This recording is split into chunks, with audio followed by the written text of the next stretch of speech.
A very blessed, rainy, or should I say, cloudy morning to each and every one of us. Ano bang day ngayon? June 24, 2026. It's a Wednesday and every day is a blessed day. Every day, every morning is a coffee day. Come on, let's have coffee. Magkape po tayo. Alam ninyo, kwentuhan lang naman ito eh. Kasi, I remember when this was tackled way back 2011, lumukso ang puso namin. Because sa Bible pala, maski maliliit lang na tinatawag na mga verses o maiikling verses lang, punong-puno po siya ng laman, punong-puno ng yaman, punong-puno ng perlas. Ginto ang bawat verses. Tapos, let's connect it sa iba pang mga verses sapagkat ang Bible hindi po nagko-kontra-kontra. Maniwala kayo sa akin. Sorry po, nasisinok. Excited. Turn with me to Proverbs chapter 2 verse 6. Proverbs chapter 2 verse 6. For the Lord gives wisdom, from His mouth come knowledge and understanding. Pag binasa mo parang dire-diretso, pero dahan-dahanin natin ha. For the Lord gives, ano raw? Wisdom. From His what? Mouth. From His mouth come knowledge and understanding. And what is the mouth of the Lord? What is the mouth of God? Okay.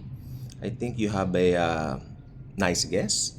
Ano ba ang mouth of the Lord? Let's turn to 2 Timothy chapter 3 verse 16. All scripture is God-breathed. God-breathed. Saan ba nagmumula ang breathe? Sa mouth. Hindi po ba? And is useful for teaching, rebuking, correcting, and training in righteousness. Again, the verse, 2 Timothy chapter 3, verse 16. So, ang mouth of God pala ay ang Biblia, ang banal na aklat ni Jesus.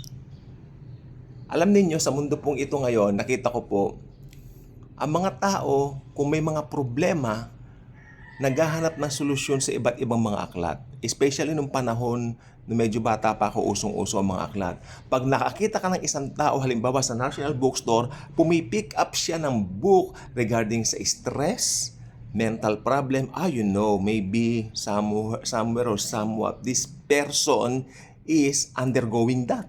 Meron siyang, Meron pa ako nabasa doon, meron pa ako nakitang libro dati, dito sa may Power Books dati, way back in mga bandang 2000 something pa yata, yung maliit. Basta bata pa kami noon, no? Nakalagay doon, how to win, o how to battle about stress, mga ganyan. Ang dami sa Power Books, punong-puno. At ang mga presyo ng mga librong ito hindi rin hubiro. Dahil during that time, almost 1,000 pesos bawat isa. Hindi naman ganun kakapal ang mga aklat na yan. Tapos, meron din pong isang popular na mga authors dati like Zig Ziglar, mga ganyan. Ayan, mga gusto po nila yan kasi natutulungan po silang ma-develop ang kanilang well-being, natutulungan silang regarding anything sa buhay, sa daily lives, no? Tapos meron din kung paano mag-handle ng money at financial something and all that, no? But, okay, kung titignan po natin dito, nakalagay po talaga, for the Lord gives wisdom from His mouth. Kung alam lang po nila to, hindi po nila unang hahanapin ng mga aklat na yan. Ang kanilang unang hahanapin ay ang aklat ni Jesus, ang Biblia. Okay? Alam niyo ang Panginoon po napakabuti po sa both believers and unbelievers. Minsan matatanong mo, bakit sila parang nable-bless? Ako hindi. Oo nga po. Tandaan nyo, pinapasikat ng Diyos ang araw both sa masama at mabuti. Maliwanag po yan sa Bible kasi ang Diyos nga natin mabuti. Pero meron po tayong something na hindi alam ng unbelievers at ayan po ang Word of God. Ang mga unbelievers, kapag sila po ay nagkaroon ng stress, nagkaroon ng problems, takbo sa mga librong yan. Takbo sa, halimbawa, nagkaroon ng nagkaroon ng nagkaroon ng pera sa financial, takbo agad sa sa mga Bombay. 5-6, hindi po ba? Ganyan po ang nangyayari. Pero pag Kristiyano ka, alam mo ang tatakbuhan mo, si Jesus sa pamamagitan ng kanyang salita. Kasi ako, correct ko lang po yung mga misconception sa Bible. Lord, may problema ako. Kasi minsan, meron kaming papangalanan ko na lang pong anti-looming, no? Pero hindi po yung tunong pangalan niya.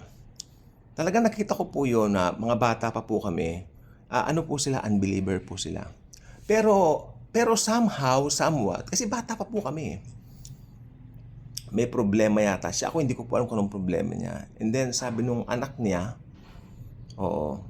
bale ate namin ang tawag doon, parang kalaro namin, bale si ate. Sabi niya, Mami, sabi nung pastor doon sa yan, narinig kasi niya. Dati po kasi dito po sa may harapan namin, may Baptist Church. Sumasama-sama sa amin yun doon sa amin pong Sunday School. Narinig ni ate yon. Sabi niya, Mami, sabi ng pastor, hanapin mo sa Bible ang sagot. Kunin mo nga dito. Kanunganay niya. Si Auntie Luming, kunin mo nga dito. Karaya pan, daldal, kunin mo na dito. Kanya. O tapos nabuksan ngayon niya. Tungkol dun sa Psalms yata, ang pagpapalain ka, ganito, ganyan. Maganda. Kanya ganoon. Pero, gusto ko po kayo i-correct dyan. Ganyan po ba ang ating yung kukunin mo yung Bible, tapos kung ano yung una mong mabuksan, doon yun yung sagot? Hindi po ganon. Ang Bible, I believe, if a believer opens the Bible, lahat ng yan para sa believer, no? Lahat ng yan, ililid ka ng Lord kung saan yung At syempre bilang believer, alam mo yung konteksto. At naniniwala ako dahil ang Diyos ay makapangyarihan, dadalhin ka niya roon sa mismong situation mo. Kabubuklat mo. Ngayon naman, sa panahon natin ngayon, mostly ang mga Bibles natin, tulad ko po, mas nagbabasa na po ako ng Bible sa mga tablets, sa ating mga cellphones, no? At yes, ganun na po talaga ang panahon natin, hindi natin may tatanggihan. At ka-scroll natin, may magtatatak sa puso natin na, hey, ito yun yung sagot ni Lord. Then, that's it. Ganun po talaga, no? Tingnan po natin mabuti dito. So, meron ako 5 puntos, no? Pag-isulat kung gusto niyo, kung hindi, okay lang din po. Point number 1, wisdom source is Jesus. Okay? Or the source of wisdom is Jesus alone. Wisdom originates not from us, but from Jesus Christ alone. Saan nagmumula ang wisdom mo? Kay Jesus. Okay? Kaya tignan po natin to. James 1:5, if any of you lacks wisdom, you should ask God, who gives generously to all without finding fault, and it will be given to you. Linaw niyan. Number 2, wisdom is a gracious gift, not an achievement. Tama po ba? Ang wisdom, hindi po siya achievement. Ito po ay gift ni Jesus po sa atin. We do not earn wisdom.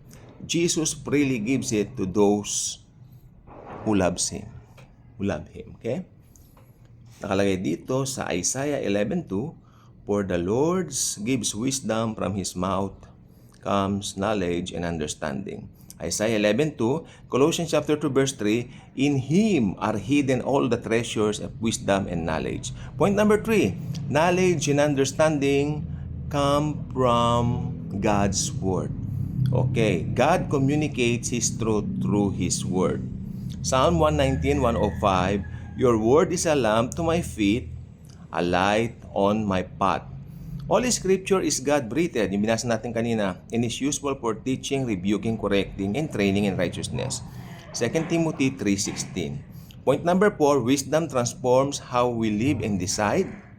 And point number 5, wisdom brings safety, protection, and peace.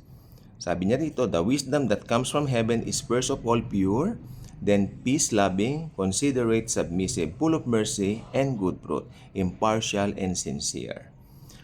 Wisdom does not just make us smarter, it makes us safer, calmer, and more fulfilled in life. Pansinin niyo yung salitang more fulfilled in life. Jesus is our fulfillment. Kay Jesus, fulfilled na ako. Masaya ako. Kaya pag Christian ka, you don't need to compare yourself. Just have Jesus and you have everything. Thank you. Good morning. Kape tayo.